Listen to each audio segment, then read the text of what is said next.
Okay, thank you, and welcome everyone. It's exciting to have an opportunity to talk about some of the work I've been doing. And this is really an attempt to go through about 10 years in 10 minutes. And I thought I'd provide a little bit of a different perspective on some of the research and talk about how academics can contribute to policy. So I put together this kind of simplistic framework to capture elements of the scientific ecosystem. That is the way that science is influenced by policy and the way that policy influences science. And simply put, academic scientists, we exist to solve problems. We exist to try to understand the world. And agencies try to articulate those problems in focused ways to help us do what we need to do. But what researchers do with these reports, as you know, we map out the problem space. We try to fill gaps in knowledge. We try to translate these findings to help address these problems. And we really are trying to collaborate with the federal government, with other agencies, with organizations, NGOs, to address scientific and societal problems. So this is what I refer to as the broader scientific ecosystem. And again, I'll be talking to various parts of this little framework and how I've contributed to them with my colleagues in the research that we've been doing. So that's kind of the big picture. And to help focus it, one area of my research is in collaborative problem solving. And I label this use-inspired basic science. This is a concept that's been around for a couple of decades now, but it's basically doing fundamental research, but in an area that has a targeted focus, a problem that exists in the real world. So as you all know, the complex problem solving is engaged by people in government, academia, industry. People are brought together in teams to address these kinds of problems. They work with people around the globe, around the country, around organizations. And the goal, though, is to bring together different forms of knowledge, professional and disciplinary expertise, bring that together and to produce something new, to produce something that didn't exist before. So this research needs to try to develop the foundational understanding, the foundational theory that's going to help us understand collaborative problem solving. We want to draw from varied concept, methods, and theories from different fields. And the goal then is to understand, train, and build technologies that can support collaborative problem solving. So that again, is kind of like the contextual place from which I'm coming. Now, more specifically, bringing it back down to UCF, what my colleagues and I have been doing, a little over a decade ago, we had a MURI funded from the Office of Naval Research on collaborative problem solving. And as one of the first things we did with this MURI before we got into the empirical work was develop a theoretical framework to guide that. And this is a meta model we refer to as a macro cognition and teams model, where we have this multi-level approach. We look at the individual, we look at the team, and we try to understand what's going on between them. But we also look at what we refer to as internalized and externalized cognition, what's going on inside the head of individuals and what is going on outside the head of members of the team. And we look at how those interact across phases of problem solving to produce unique kinds of outcomes. So this was a model we developed. It's been expanded and used by people outside of UCF. And the goal is to specify the kind of collaborative cognitive processes that can improve problem-solving outcomes. But more importantly, the dimensions of this can be used as entry points for education and training, and more recently, how to develop technology such that new forms of artificial intelligence, for example, can become a member of a team. Now, with that as foreground, I'm going to jump back up to the 50,000-foot view, because now what I'm talking about is outside UCF. So while we were doing that work in collaborative problem solving and team cognition, up in Washington, they were developing a new area they referred to as 21st century skills at the National Academies of Sciences. And what they were trying to do was articulate and define, what do we mean by 21st century skills? How can we link that to adult learning outcomes? How can we better develop instructional techniques? And how can we recommend future steps for policy and research? And one area of 21st century skills was interpersonal skills, which has to do with collaboration. So I was fortunate enough to go up and give a few talks while they were developing this report, attend their workshops. And if you've contributed to any of these National Academies workshops, you know that you have to distill the literature for them. You have to help translate that literature. And they produced their reports. And this report came out in 2012. But the point about this is not simply the interpersonal skills development. The point I want to make here is the networking that took place. So again, in the before times when we could actually travel, what happened during these multi-day workshops was we'd go out and informally in between sessions, if we'd go out to dinner, there were lots of conversation happening.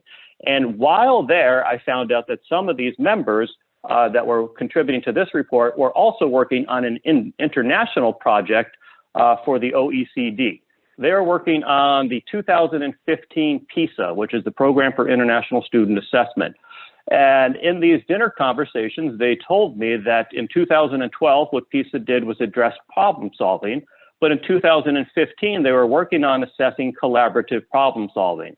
So, of course, I got very excited talking to them about this, and I expressed my enthusiasm, and I was fortunate enough to be invited to be a member of their extended expert group. So basically working with them to develop the framework that they needed to put together to assess collaborative problem solving.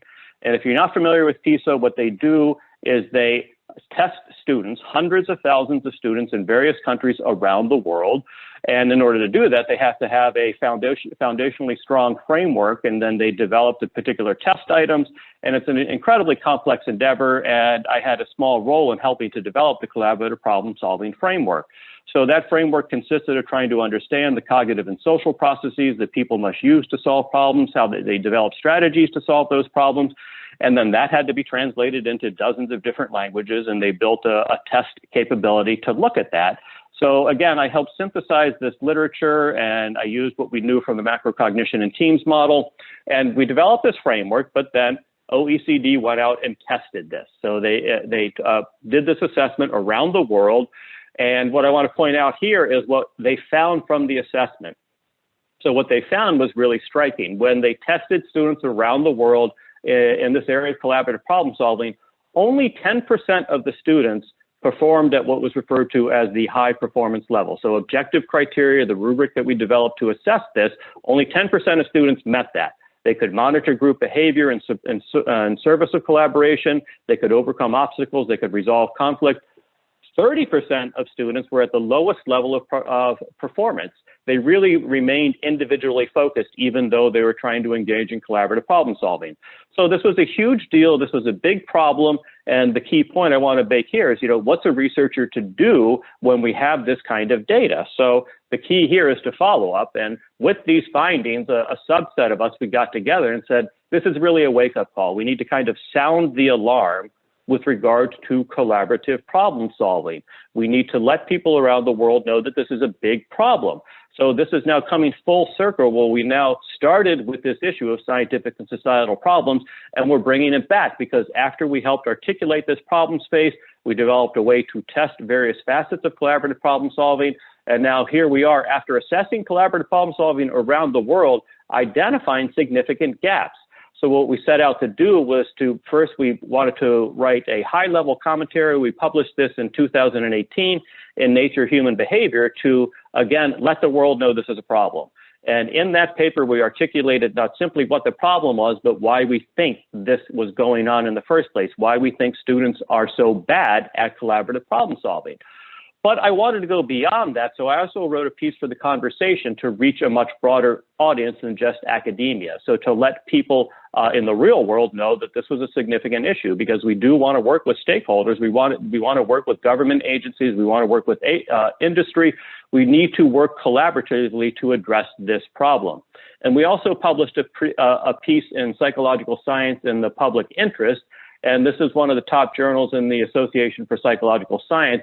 That journal was specifically created to link scientific findings to policy. So this was a big target for us. We wanted to articulate what was going on within this space of research on collaborative problem solving. What did we know and what did we not know, and what could we do to pursue research in this area to facilitate improving collaborative problem solving, and how we could go about developing research funding, how we could go about developing new forms of instruction to improve this global deficit in collaborative problem solving. So that's kind of where we were.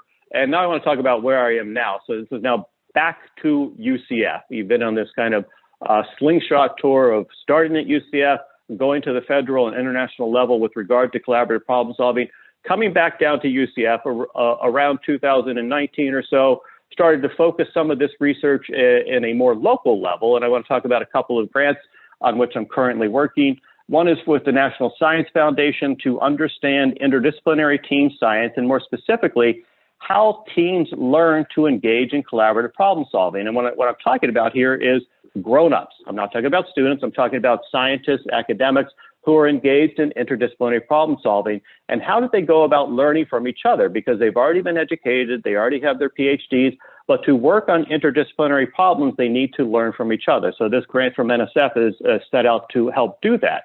I also have a project with DARPA, with Joe Kider, who you're going to be hearing about in a little bit, which is more focused in looking at collaborative problem solving at a very micro level. We're going to be putting teams in a room that we're developing that's outfitted with numerous sensors, and we're going to be monitoring the interaction of brains and bodies to see the degree to which we can diagnose how their collaborations produce different problem solving outcomes. And I also have some other current projects going on, one that combines organizational science with cognitive science and artificial intelligence to develop AI capable of being a member of a team. And this is with Florian Jentsch in psychology, Yvonne Garibay in industrial engineering, Geeta Sukhankar in computer science, and at IST, Sean Burke.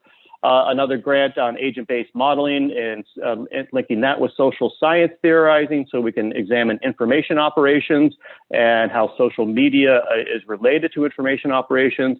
That's with Yvonne and Geeta, but also from statistics, Alex Mansaris. I have a project with Lockheed Martin linking the learning sciences with AI to develop new forms of assessment for learning and training outcomes in virtual reality. And Geeta in computer science is leading that initiative. And finally, I have a grant with NSF on team learning and organizational theory, specifically in sustainability science. And that's led by William and Mary UVA and the Virginia Institutes of Marine Sciences. We're trying to improve graduate education, but the punchline here is all of the people with whom I work are really boundary spanners. So Yvonne and Geeta, they're computer scientists, but they read and they understand the social sciences. And that's a critical issue here is when you do this kind of interdisciplinary research, you need to work with people who are open-minded, who will listen to people from different disciplines and learn from people from different disciplines. And only in that way can you engage in this kind of boundary spanning that produces the innovation needed for these kinds of grants. So I have an active interest in collaborating on any kinds of projects that link cognition and teamwork with technology. And essentially the bigger goal is how can we augment humanity's collective potential? How can we develop new technologies that's grounded in theory, grounded in what we know about cognition that can amplify cognition and really amplify the collective potential of humanity? And I'll end it there.